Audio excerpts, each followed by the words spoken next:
This podcast is brought to you by Free Buddhist Audio, the Dharma for your life. Our work is funded entirely by donations from our generous listeners.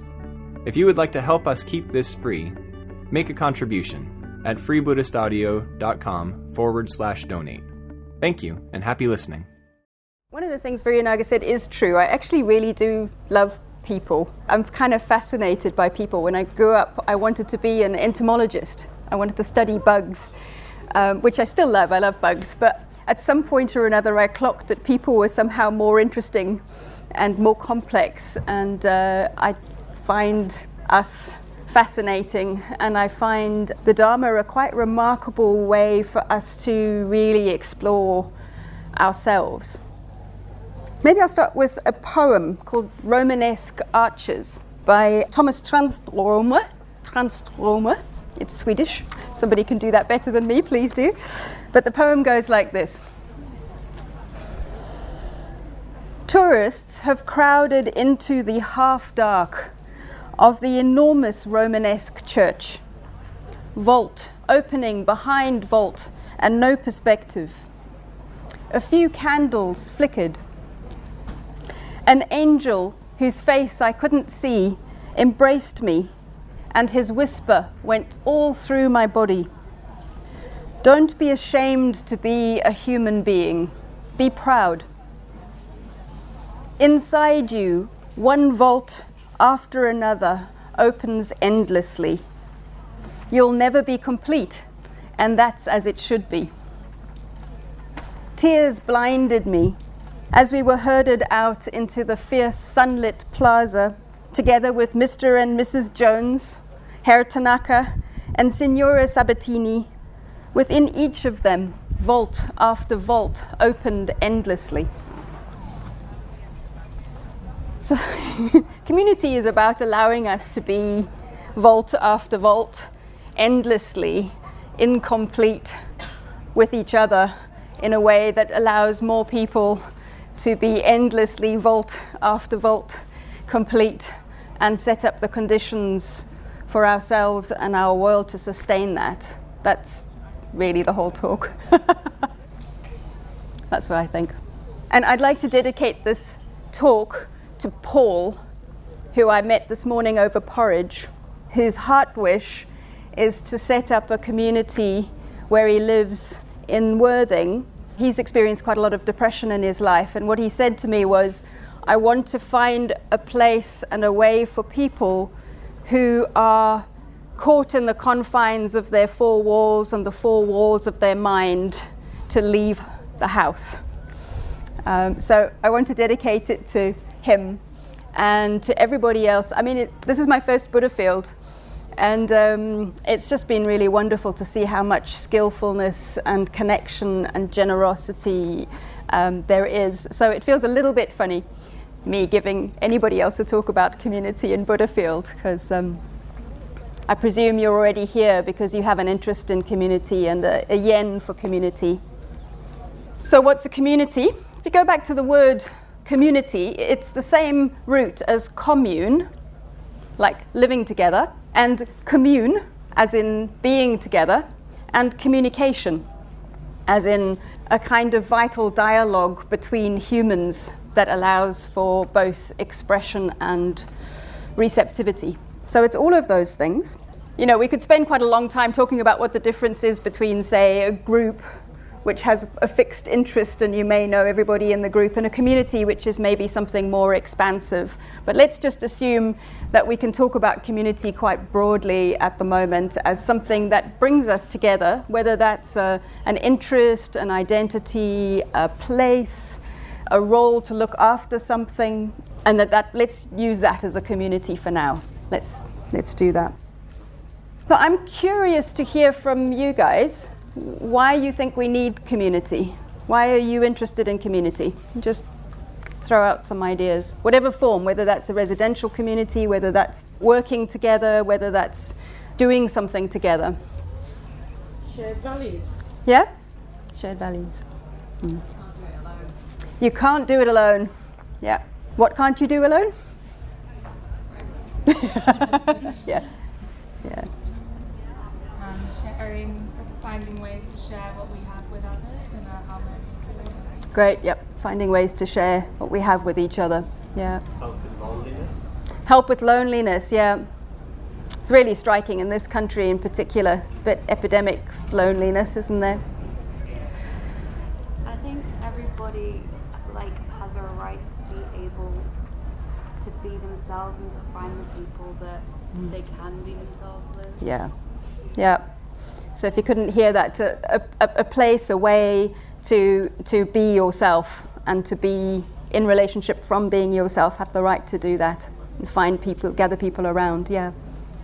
Having more diverse and creative solutions to complex global challenges. Yeah, having more diverse and creative solutions to complex global challenges, yeah, yeah, yeah. To encounter diversity. Yeah. To encounter diversity. People. Yeah. Yeah. Ideas. People. Values, actually. Yeah. Yeah. To be open to flow between our courage and strength and vulnerability and tenderness. So having a space where you can encounter flow, engage in flow with all of your life force creativity without being blocked, or so to have a space where you can creatively be yourself. Yeah. Fantastic. Grand. Have the opportunity with others to create rituals. Mm-hmm. Yep. Opportunity to create rituals. Yep. Like to have a source of strength to draw from, if not your own, when facing adversity. Yeah. Be able to draw from other people's strength and the strength of being together. Yeah. In adversity. Yeah. Yeah, just being there for each other. Yep. So we don't always get what we want. Yeah. So there's an edge as well, isn't there? You don't always get what you want if you're playing nicely with other people. Yeah, bump into things. So I'm going to be talking about community building in general today, not so much about how to set up, say, a Buddhist community. But what I've been interested in is, because there's lots of kind of languages and communities talking about how to build community, whether that's people of color communities, whether that's permaculture communities, expressive dance communities. So I think what I wanted to do is just think a little bit about what the Dharma, what the Buddhist Dharma can add into that conversation or bring to that conversation. So it's not the whole answer, but it's a bit that we can talk about particularly. And I'm going to talk about it in terms of 3 C's, because it's always handy to have 3 of something, 3 C's. So I'm going to talk about conditionality, communication, and culture. A lot of the times, when we're learning or encountering Buddhism, we can sometimes encounter it primarily on our own or through meditation and individual practice and guides to working with the mind. All of those things are really important. But in a way, what I want to do and are essential to being able to do the other bit. But what I want to talk about today is more the collective aspect than the individual practice aspect, although community will bring about lots of opportunities and need for collective practice. And I want to bear in mind the fact that community can, in as much as community gathers around something in common, it's very easy for community to polarize or have an external other. So how do we create community that doesn't do that? Yeah, that doesn't go into polarization, that doesn't go into in-group and out-group, that doesn't become manipulative, that doesn't engage in power play between its members. So that's always a caution when we're talking about collective practice and being together, like who's on the outside of that collective and how do we engage with that? But I mentioned that I'm South African. I grew up in South Africa. I would love to be able to say that community came naturally to me. I would love to be able to say that it's been something that my own conditioning prepared me for, but it's really not. I grew up under apartheid South Africa, like a completely distorted, hateful, dangerous formings of community that othered people enormously. And in a way, we all get trained by our conditioning. I was trained to be right, arrogant, know it all. So community's been the place for me to try and undo some of that conditioning. And also, although it may not seem like it, I'm actually really shy, like sometimes excruciatingly shy. So being in community has meant being visible, being seen in things that are like, you know, positive and well socially accepted, but also in bits that I don't want anyone to see. Like that's part of being in community as well, as being exposed to other people in your tenderness kind of thing. So, yeah. So for me, let's start with what is basically the most fundamental, if you like, point of Dharma, one of the most fundamental points of Dharma, which is conditionality or conditioned co-production. This is one of the Buddha's major insights, and in fact, the Four Noble Truths, which is where we often start when we talk about the Dharma, is an example of conditionality. And that the basic framing is that everything that arises upon conditions, and when those conditions cease, the thing ceases. That's a very generic and general statement. It sort of makes sense. You have to have conditions for things to arise. Things don't arise out of nowhere or out of nothing. It's one of those teachings that the more you engage with it, the deeper it goes and the more light it shines on more things. So let's try this. What conditions brought you here today? What conditioned your being able to be here, your choice to be here today? Yeah. Having my car. Having a car. Mm-hmm. Yeah. My friend having a car. Your friend having a car. Handy. Knowing it was happening. Yeah, knowing it was happening. Having a sister and friends who already been. Yeah. I felt welcome. Great, you felt welcomed, knew somebody who'd been already. Mm-hmm. Having time to think about what I wanted to do today. Yeah, having some time to think about what you wanted to do. Yep. My dad being able to look after my dog. Dad looking after your dog. And my daughter looking after my dog. Yep. Dogs are well cared for. Having the privilege of resources. Yes. Having the privilege of resources like money to come here. Being able to put diesel in the van. Yep, diesel in the van. Just space, being available, the fields. Yep. Prioritising time and money to come. Yep, prioritizing. Yep. People making it happen. Yes, loads of people. I mean, goodness, so many people doing amazing things to make all of this happen. Yeah. Allowing me time off. Yep. Leave from work. Your commitment. Yep. Putting this on. Yep. Wave it a little bit this morning, but it's back. Talking to people that tell me about this festival. Yep. And meeting them. Yep. Good. So, curiosity. Yep. Grand. You? Having been here Yeah, before, absolutely. and knowing there's a trust and a knowing. Yep. Trusting and knowing that this space is a sound space to be in. Yeah. Great. Could you count desire as a condition? Certainly. Yeah. Yeah. So having experienced community where I live Yep. and wanting to Yeah. become more skilled at Yeah. continuing to expand and engage Yeah. on life. Great. Heart wish. Yeah, great. I mean, we could basically sit here or lie here for the whole day and not come to the end of the conditions, including like the sunlight and the land and the grass and the poles and the plastic and the electronic systems and the cables and the people to introduce and the floor and the food and yeah, we could. If you think about it that way, like the moment you start attending to things, it's sort of infinite.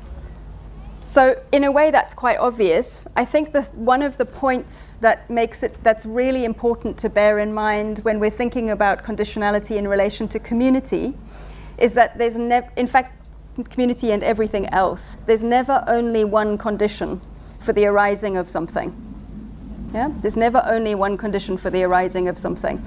So anytime you feel yourself thinking like, this happens because of that, with one cause, it probably means you've narrowed your focus down quite a lot. Yeah? So it's always handy to bear in mind or ask yourself a question when something's going on in community, like the desire for community, to open up and ask yourself that question: what are all of the causes, or what is a range of the causes that led to something happening here? Yeah. The second point is that already existing causes have set up the current situation, right?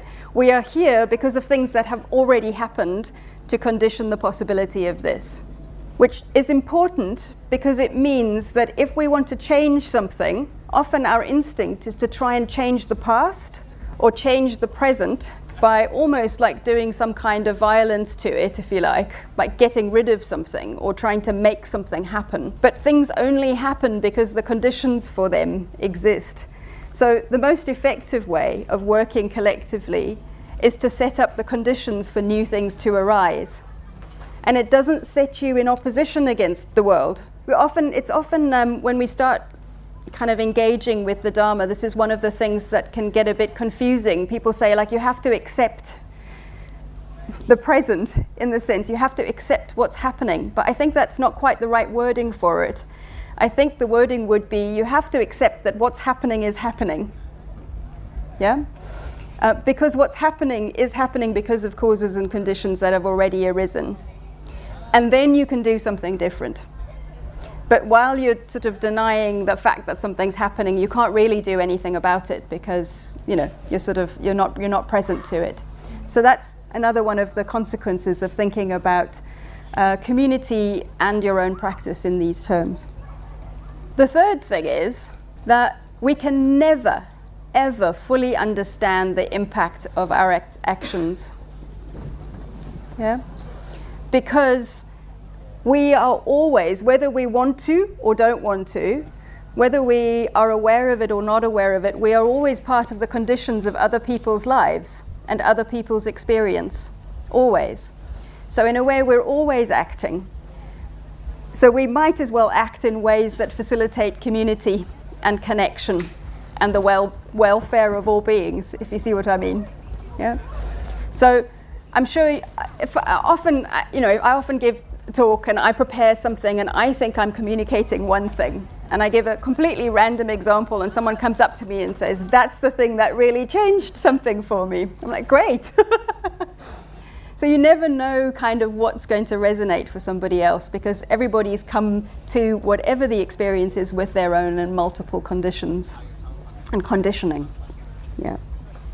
And it's a very helpful way of, if you like, analyzing what's going on. You can always ask yourself the question, like, what conditions healthy community, for example? Like, what conditions healthy community? And you can ask yourself the question, what conditions polarization? So it gives you a kind of language or a way of thinking about what's going on. What has conditioned this situation? What has conditioned my mental states? What has conditioned this interaction? And why this is so important for community is because what sustains community of any size or scale is bearing all of that complexity in mind as we engage with other people. Because you never know what other people's conditions are when you're in engagement with them. So it's a bit like everybody has vaults after vault after vault, and some of those vaults are kissed by faceless angels and they're beautiful, and some of them are hurt, and you have no idea what you're bringing into the situation, how that appears in terms of somebody else's conditions. So it's a really helpful way of thinking about the kinds of communication that can go right and the kinds of communication that can go wrong in community without taking it too personally. Yeah? We just have to assume that everybody's worlds that you encounter are slightly different from your own world. And what we can do is learn each other's worlds, learn to occupy each other's worlds gently and supportively. It also means that blame it's a very natural response if something goes wrong to want to blame somebody, either oneself or someone else. It's a kind of first sort of instinct, isn't it? When there's hurt, somebody or something must have caused this hurt. And as I was saying earlier on, if you narrow the arising of anything to just one cause or condition, you're missing some of the point. So it really helps to know that whatever's going on, if you open it up, you can see that. Well, just let me give a practical example, not so much in community. I think about my relationship with my parents. And there was a time when I was in my 20s when I blamed my parents for a lot of the dukkha I was experiencing, the suffer I was experiencing, because they were part of the conditions that I found difficult becoming an adult into. Maybe the rest of us have that experience as well. And my parents don't talk about their past. As one of the conditions for that feeling was that my parents are very hesitant to talk about their own experiences. And as my parents have gotten older and the forms of communication with them have been broader, I've been able to investigate with them a little bit more of their own life stories. And then I understand a little bit more what they were bringing to those interactions. And then blame falls away to some degree. It doesn't mean the impact didn't happen, but it does mean just understanding in a broader field what has caused that. And of course, their dukkha was caused by something, and their dukkha was caused by something, and their dukkha was caused by something. So the intergenerational work is really important for widening the field of possibility for our communication with each other. And the other thing is, like, forgiveness and apology are essential, absolutely essential to communities that sustain themselves. You cannot have a community that sustains itself, then you can't be a healthy part of a community until you're also able to say, I'm really sorry for impacts on other people, whether that's intentional or not to some degree. So that's one of the major practices. And I think the more we know who we are, the more we know what's conditioned us, the more aware we are in terms of what we can do to support and be in healthy contact with other people around it. So I'm going to move from conditionality to communication, which is a sort of example, if you like, of what I've been talking about. I think the blurb said something about political philosophers, so I thought I'd bring one in. And that's Hannah Arendt. She's one of my favorite thinkers. She was a Jewish philosopher in the 1930s and 40s, and actually she was a journalist who covered the Eichmann trial at the end of the Second World War, and is a very interesting commentator. And she's got some fantastic root metaphors for the nature of being together. And my favorite one is that she says the world is made of words. Yeah, the world is made of the way we speak with each other, and the world is like a table. And we are all sitting around the table of a common world. We share the world like we share a table. We place some weight on that world that is a collective fiction. It's a collective fiction, but it's the table that we make. But the table also separates us. So the world both connects us and separates us. And I remember, and I think this is true, how we speak about each other conditions how other people experience the world. I had this very, very strong experience once where I was introduced to somebody who I didn't know, never met before. And it was a really nice meeting, and we were chatting away, and I could just feel this strong aversion in that meeting. And I don't often have instant strong aversions to people. So I was just sort of like watching this while we were being introduced, and chatted away. And anyway, I went away, and I was like, what on earth was going on with that I had such a strong kind of aversive response? And then I remembered that maybe a couple of years previously, I'd been in conversation with someone else talking about this person, and they'd said some quite general statements about, ooh, they're a bit something. And I had completely forgotten that conversation, but there I was meeting somebody, and it had informed how I experienced that person, and my response was completely different to what was actually happening in that meeting. You know, there was nothing in the meeting that corresponded with the warning that had been dropped into my system by that piece of gossip. Absolutely none. So I think the practice of speech, and even more so the practice of communication, is absolutely essential to how we are in communication, how we are in community together, because we can literally put poison into community by talking about people in ways that are gossipy, frivolous, unnecessary, sharing pieces of information that aren't appropriate. And where there's some actual danger or problem, then say what you need to say. You know, I don't mean that we become naive, but don't poison other people to the possibility of community. I think there's something very, very important about how we talk about each other. And I think there's also something very important about how we speak about ourselves to each other. There's this lovely little sutta, Pali Sutta, in which the Buddha says, do not, I'm trying to remember what the best translation of it is, like, do not undermine either yourself or another in speaking. And I think that's really important, to sort of take the dignity of each other and the possibility of each other into consideration in how we speak about each other. So I think speech is absolutely key. And of course, by speech, I also mean other forms of communication, whether you look at somebody, whether you don't look at somebody, whether you turn your back when they're speaking. You know, all of those things are forms of communication. And this is, I think, particularly true when we're speaking about collectives. Yeah? Whether we're, like, how we speak about groups of people basically makes the social construct into which somebody gets embodied.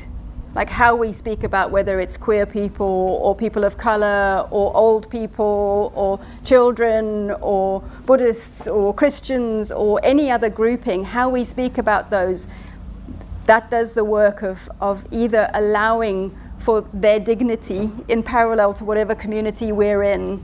Yeah. So the danger of community is by saying we're okay, we have a common value, we like our values, and everybody else is somehow wrong in some way, at whatever level. So I think that's really, really important, to be generous in our discussions, or allowing in our discussions of other people or other groups. That's kind of obvious, but it's really hard. You know, we're sort of in a way trained. We want to be okay, we want to be accepted, we want to belong. One of the major ways of doing that, or kind of a sort of immature way of doing it, is by having, like, I'm in here and we're okay and you're not okay. You know, it's something that we have to unlearn. It's terrible at teenage years, isn't it? That's like the majority of the socializing we can do in some context. Competition, comparison.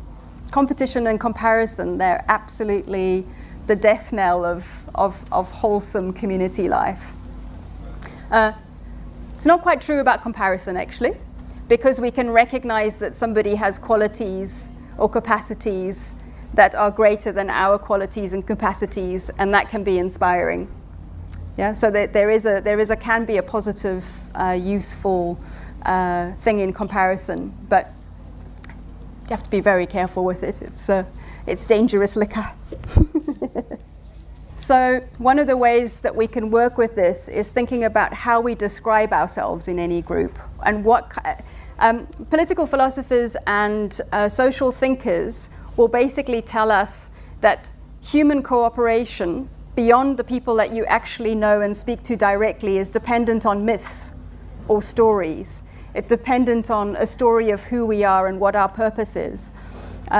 So the most important thing in the stories we tell about ourselves is for them to be generative and inclusive stories rather than closed stories or myths. And actually that image over there of the 1,000-armed Avalokiteshvara, I know if you've been here for some of the other Dharma talks, people would have been talking about Avalokiteshvara, I think is a very creative, the order uses that as a metaphor for what the Buddhist order, the Triratna Buddhist order, is trying to do. We are trying to be like Avalokiteshvara, but each person is a hand in that. Yeah? And each hand has an eye on the palm. So each one sees suffering, each one sees something that's needed, each one responds to something, witnesses something, and each one has a different object. Each one has a different tool, if you like. And I think that kind of multiplicity of who we are is very, very healthy. So you have to work out what kind of, who you are in that, in any community. What can you contribute? What do you see? What's unique to what you can bring? What can you offer? Without thinking that there's only one thing that's the right thing to offer. Yeah. And we each of us are offering, infinite. Yes. amount. Yes. And can I just share something, because it so touched me. Yep. In Contact Improv workshop, actually, the teacher said, when we're fetuses, we're born with our hearts cradled in our hands. Oh, wow. Yeah. And then, before the arms, before the limbs Yeah. actually develop, Yeah. we've got the heart, and then the arms and the hands gradually find their way out of that. Yep. But she was really pointing out that the arms and the hands Are an extension of the heart. Absolutely. Yeah, Absolutely. so that's the heart offering, the heart seeing. Yeah. Yeah. Thank you. Beautiful image. It's lovely, isn't it? Yeah. So I want to go back a little bit to if you've been practicing Buddhism or meditation for a while, you'll be aware of this idea that going back to conditionality, like the phenomena in the world are infinite, and we make stories out of them, or we identify them. Yeah. So, there's a set of sensations, and immediately I go wind or breeze. Right? There's the sensations, and then there's the perception. We give a label to it, and now we have a category of wind, for example.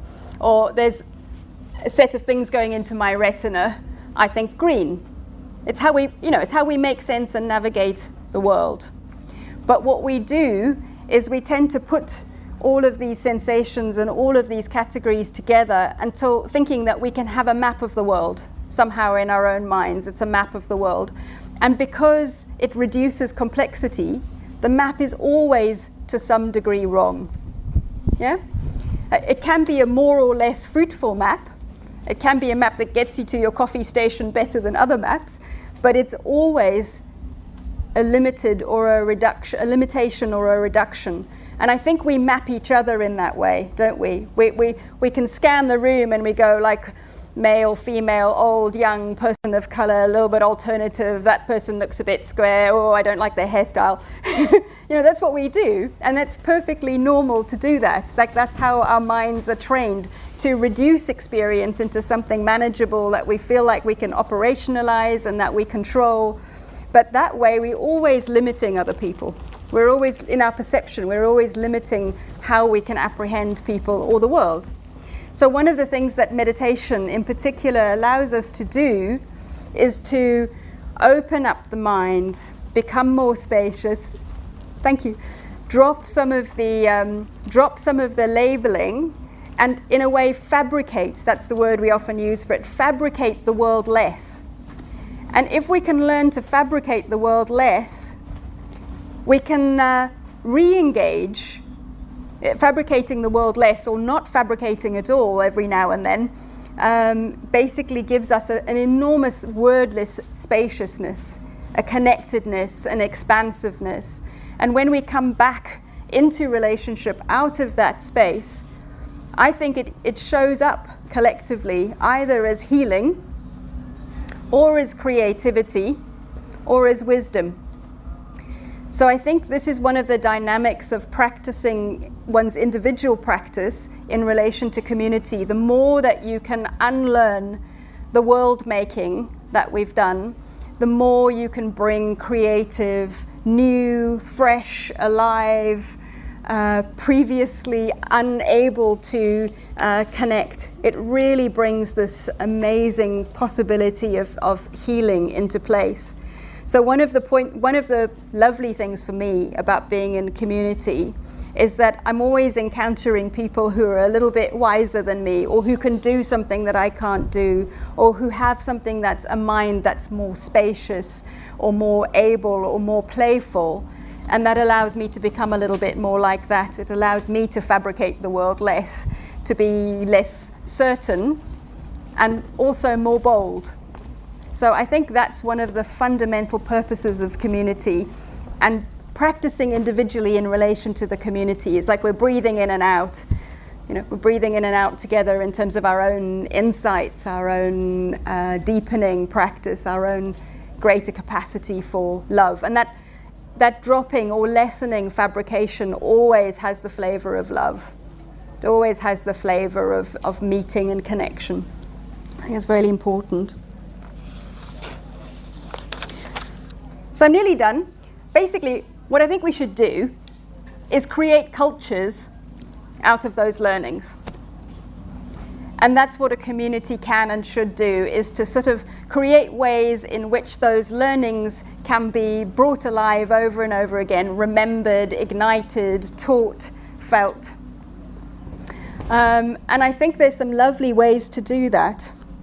And I've seen it so much here, seeing people like raising their children. It's some of the ways I've seen parents interacting with their children here are just so beautiful. It's like, that child is going to have a much better start, a much better capacity than some of us who might have been brought up in more, I don't know, closed or hateful or authoritarian kinds of ways.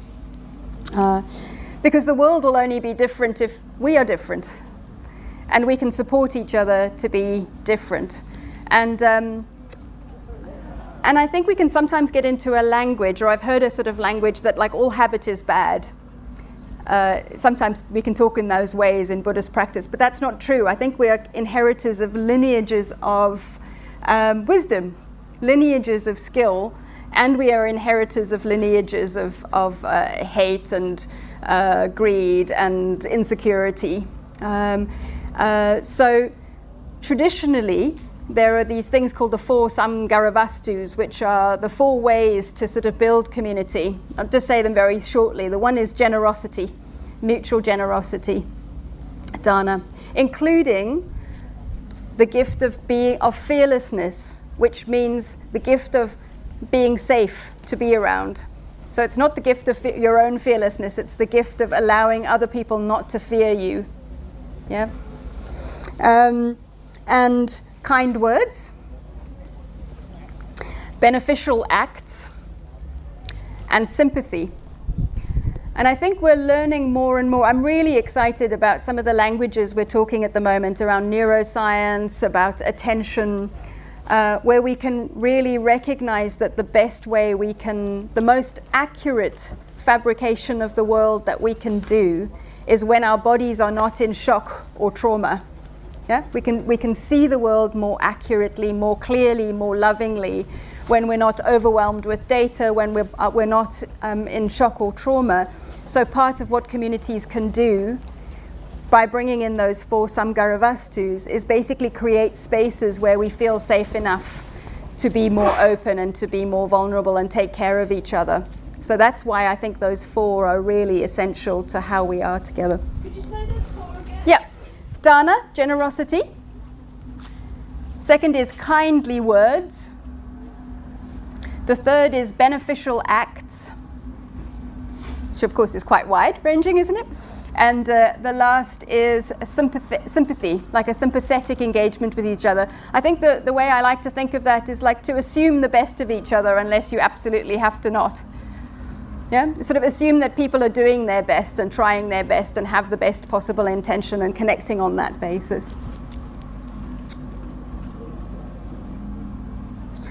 And I think the other thing we can do, I've already mentioned this, is to get to know yourself better and better. That you'll be safer to be around the more you know each other. Know yourself, because then you can also know what's yours and what's not yours. Yeah? It's very important to know that. And the last is rejoicing.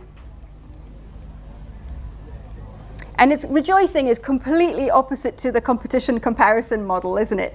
It's completely opposite to there's only one way to be right, to be good, to be helpful.